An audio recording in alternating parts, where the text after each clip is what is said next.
It's all the above, best believe we do it better. I want the fame, the fortune, all the above. I want the checks, the moolah, all the above. From Philadelphia to New York, all the above. Man, tell them other stations they don't do it like us. I want the fame, the fortune, all the above. I want the checks, the moolah, all the above. From Philadelphia to New York, all the above. Man, tell them other stations they don't do it like us. What up?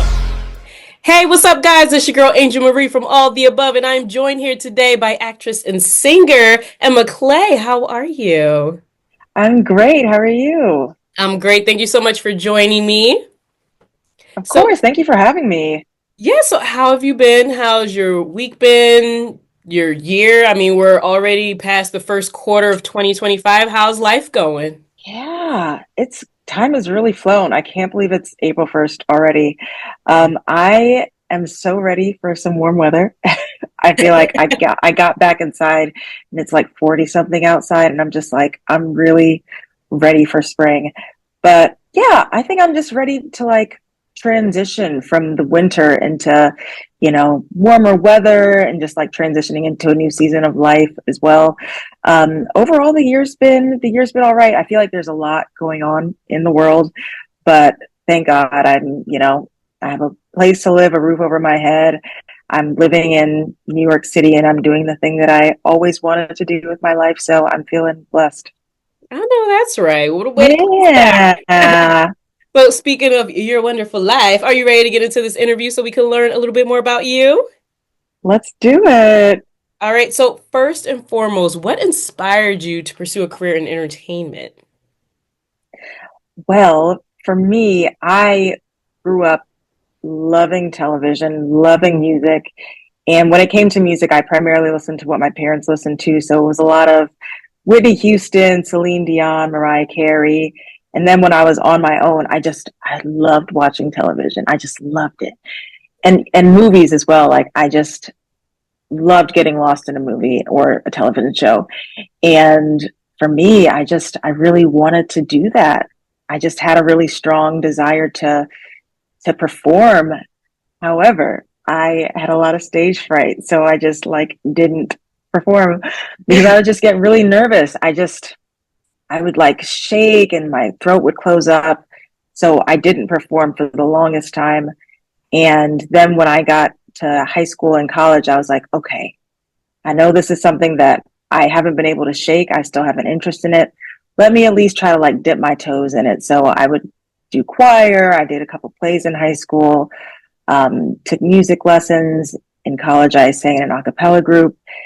And yeah, I just was slowly building my confidence to the point that I just wanted to do it professionally. And so the journey was long to get here, but yeah, it's just something that I have always deeply loved and just deeply always wanted to do.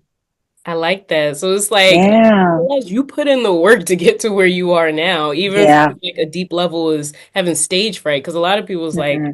that's hard to get over for a lot of people. So the fact It that you did that is. is It amazing. really is. Thank you. Thank you. Long time coming, but glad I got there. Now, the fact that you said that your parents introduced you to a lot of classic, timeless music, how would you define your sound as a music artist? What kind of genre and style do you feel like you bring to the table? For me, that's such a interesting question because for me, I feel like when I write music, the song is going to be whatever genre the song wants to be. And so it's hard for me to stick to one genre over another. For me, I find myself being quite genre fluid between R&B, soul, blues, and honest and folk, like singer-songwriter acoustic folk music. I feel like the through line is that there's always it's very genuine and it's authentic to me and my personal story. And it just kind of reflects what I'm going through at any given time, depending on what the song is. And so I think having those deep and meaningful and really personal lyrics are something that I think are consistent throughout my songs. But when it comes to genre, I like to play around. I like to mix it up. Yeah. I can Yeah. dig it. When it comes to your music, what kind of message do you like to relate through your music? What do you hope your audience gets out of it when they hear Emma Clay songs? For me, like I said, my songs or my lyrics are very, very personal. And one thing I learned throughout my artistic journey is that the things that are most personal to us are often really universal. And so, what I hope the listener is able to get from my music is just a feeling of not being alone in their circumstances, a feeling that they aren't the only person that goes through wanting to be in love or having to go through grief or dealing with uh, issues with mental health. Like I want to be able to like share those stories so that people can feel seen and feel less alone in what they're going through in their own personal lives. I like that. Make relatable music Yeah, that people can, connect with. I like that. yeah, yeah. And on the theme of your music, you do have a single release titled Tired. So, Yes. what was that creative process like in creating Tired? And how would you describe the aesthetic and the visuals behind the music video? Yeah. So that song was interesting. I think I was in a period of unemployment and I was just like really frustrated with just like finding a job or just like dealing with what I was dealing with. And I remember I came home and I picked up my journal and I just started writing. And I was like, is this a song? And it was a song. And so again, it was just like super just reflective of just feeling just the heaviness of the world and my circumstances and having to move through the world looking the way I do as a Black woman. And it's just kind of expression of that. And I felt like the music video is pretty stripped down. It's pretty bare bones. And so is the song because I really want the lyrics and the melody to kind of speak for itself. And I was grateful to work with two other Black women on the music video, Tiffany Millard and Bill's Productions. And I think each of us, being Black women, we were able to really like just empathize with one another and also just really bring that song to life visually. And so, yeah, it's very bare bones, but it's like I wanted Tiffany's dancing and the staging of it and the music and the lyrics to kind of just be at the forefront. And less is Yeah. more. A lot of times it draws the people Yeah. because there's not so Yeah. much distraction and noise to actually focus on Yeah. the music. I like that. Yeah. Thank you. And you also have another single titled Bird Song. So can you tell us a little bit about the behind the scenes of that as well, the creative process with the Oh, lyrics, definitely. you bringing it to life. Yeah. So that song I wrote in spring of 2020 when no one was outside. And I remember like being inside and just like hearing the birds like chirping. And I just felt like it was really loud. Like the birds seemed really happy and like nature seemed to be really thriving with humans being sequestered inside. And so the song is kind of like just speaking to that and also just speaking to, although nature was like really thriving, it's like I wanted to be outside and I wanted to be in that and I wanted to enjoy it. And yeah, I wrote and recorded that song in my bedroom in Brooklyn. A friend who lived down the street sent me a track and I was like, yeah, let me play around and write to it. And at that time the birds were singing and I was like, okay, let me just write what comes to me and then I'll refine it from there. And it became Birdsong. And even the cover art was just like the view from my window for a year and a half being in quarantine. So yeah. It's like a Snow White moment. Yeah, yeah. Like talking to the birds. Now, in addition to you being an amazing music artist, you are also a talented actress, and you were recently seen in an episode of Prime Video's Harlem. So, congratulations on that. Thank you. Thank you so So, much. tell us a little bit about your character and what was that experience like being on set? Yeah. So I played a journalist in episode 4 of the last season, and I got to do a scene opposite Kofi Cerebo, and that was just insane. And Grace Byers as well. And it was so cool. It was just because I watched that show. I'm a big fan of Harlem, and to be able to be on that show and be on the set and see some of the leading actors in the space as well, just seeing people that I really looked up to, it was just really surreal and just a moment that I'm so grateful for. Like, I had a blast. Everyone there took the work really seriously and wanted to really perfect it and make it beautiful. And it was just really awesome to be in that space with actors that I admire, and to be a part of a show that I genuinely really, really love. It was really awesome. And shout out to, and it's a black cast. How about that? Oh my gosh. So powerful. Black woman. Oh, yeah. Like, I love that show so much. And I'm so sad it was this was the last season, but I'm gonna go back and rewatch it because it's just that good. Yeah. Right. Go out with a bang. Yeah, Now, how do you balance your career in both acting and music? Because they're both very demanding. So, how for do you find sure. that healthy balance between giving both the same amount of time or energy, or do you give one more energy than the other? How does that work for you? I feel like sometimes it has to, the balance has to tip one way or the other. So right now I'm in a space where I'm able to focus a little bit more on music while I audition. But historically, I have found that when I'm acting in a show, the music definitely takes a back seat sometimes. So I'm personally still working on that balancing act of trying to still pursue both at the same time. But if I'm being honest, I feel like one will usually take precedence over the other. But I Mhm. try to keep busy in both regards because they both mean a lot to me. Yeah, and that's fair. Yeah. They're both very demanding. So, kudos to Yeah. you for making them both work in itself. Thank you. Thank you. And the fact that the entertainment industry has so many aspiring performers, actors, music artists, and already have big names in the industry already, how do you stay motivated and creative in such a competitive industry? One thing that I've learned and that I try to hold on to is that there's only one of me. There's only one of me, and there's only one Beyonce, there's only one Cynthia Erivo. Everyone has their own unique set of skills, experiences, um, talents that they bring to their work. And so for me, like, I know it's competitive, and I definitely realize that whenever I go to auditions. But at the end of the day, there's only one me. And it's like, I know what I'm bringing to the table. I know that I'm going to work hard to, show up for each opportunity, and just like trust that whatever opportunity is for me, and that door is going to swing wide open. If it's not for me, that's okay. And I just have to keep moving on until that right door opens.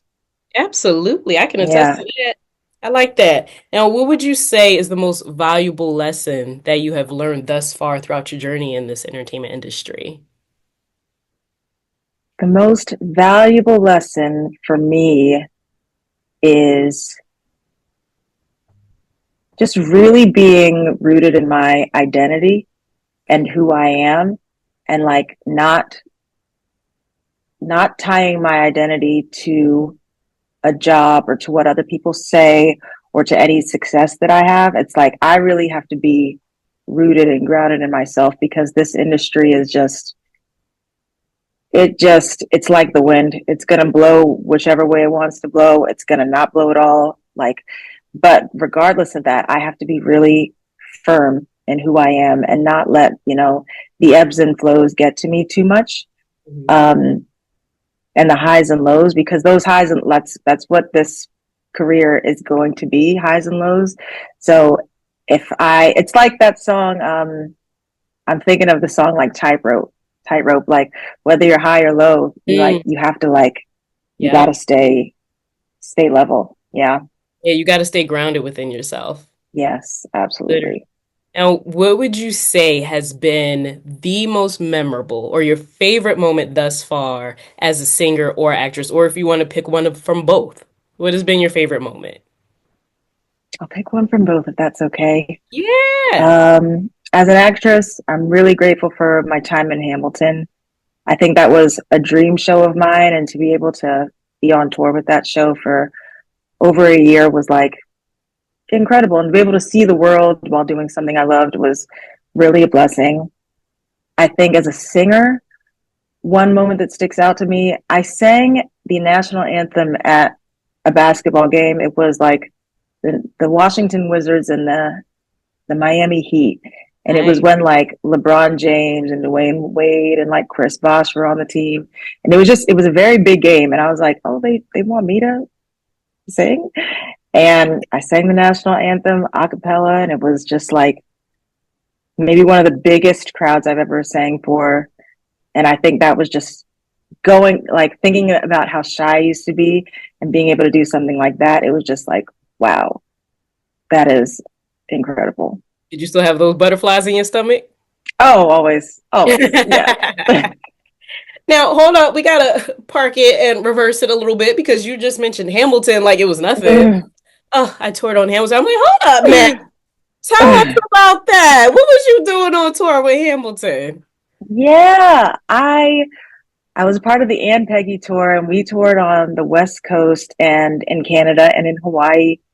And I was in the ensemble, but I was the understudy for the Schuyler sisters, so I got to play all three, which was really cool. Like Nice. I always wondered, like, oh, which one would I be? But I got to do all three, and that's amazing. I think it was like one of the most challenging but rewarding times for me as a performer, just like the music and the costumes and the staging. It's a massive show. And I just feel really grateful that I was part of that company and the friends that I made and the places that I got to see and being able to do something that was so, so hard. But like, I'm just really proud of myself that I like did it. And like, I had been auditioning for the show for like 5 years. So I'm glad that I never gave up. And like, I'm just really grateful for that time. Yeah. That's like a lesson right there. Telling people don't give up. Yeah. That's Yeah. so You never know. rewarding. Shout outs to you. Oh, Congratulations. thanks. Thank you. Thank you Now, so much. you have so many amazing things that you have already done. And I know that you have a lot of other great things that are probably in the works or that will happen in your future. So I need you to let all of our listeners know what is next for Emma Claye. What can our listeners expect to see or hear from you? Or whatever it is that you can disclose, obviously. Whatever you would like. Yeah. So next for me musically, I'm going to be releasing several singles in the next like 3 to 6 months, maybe like a single every other month. I'm going to try to aim for that. And I'm going to be working towards a full-length album. So going to do some fundraising, some writing, some researching, and then hopefully, get out a full-length album, which is scary and exciting. And on the acting front, my dream is to be on Broadway. So hopefully y'all will see me on Broadway We this will year. see you on Broadway. He's speaking that into existence. Yes, Okay. yes. So, for all of our listeners who do want to stay up to date with everything that you have going on in your world, and so they can see your lineup once you are on Broadway, how can they do that? How can Yes. they find Emma Claye? You can connect with me via my website, emmaclaye.com, and Clay has an E on it. You can also find me on Instagram at @EmmaClaye_ or on TikTok at Emma Claye. I'm even on Facebook, Emma Claye Music. Find me. I'm around. Yeah. Yes, make sure you guys support Emma Claye. Check her out, stream her music, check her out on TV, on Broadway when you see her coming up Yeah. next. Yep. Let her know that all the above sent you. But before you guys go, make sure you also follow us. We are available on Instagram, TikTok, and Twitter at _all-the-above-1.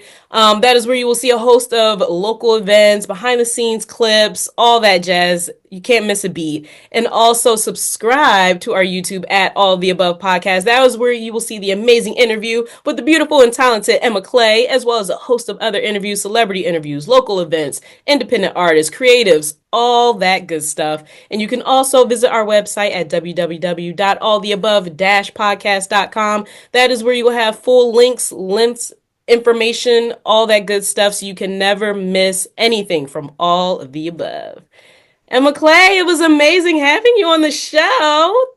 Thank you. Thank you so much for having me. This was so fun. Yes, this was a great interview. Shout outs to you. It was great chatting with you. You too. Thank you again for having me. Absolutely, guys. It's your girl, Angel Marie, and we will see you guys next time. Wednesdays at 7, Angel Marie and Kevin playing the illest records, bringing us back together. Philly is all season, storming through any weather, leaving the track bleeding, way we pull it together. We applying my pressure, I am your new professor, teaching in some semester, pay attention to lessons. I like a chili pepper fresh out of Louisiana, it's all the above, best believe we do it better. I want the fame.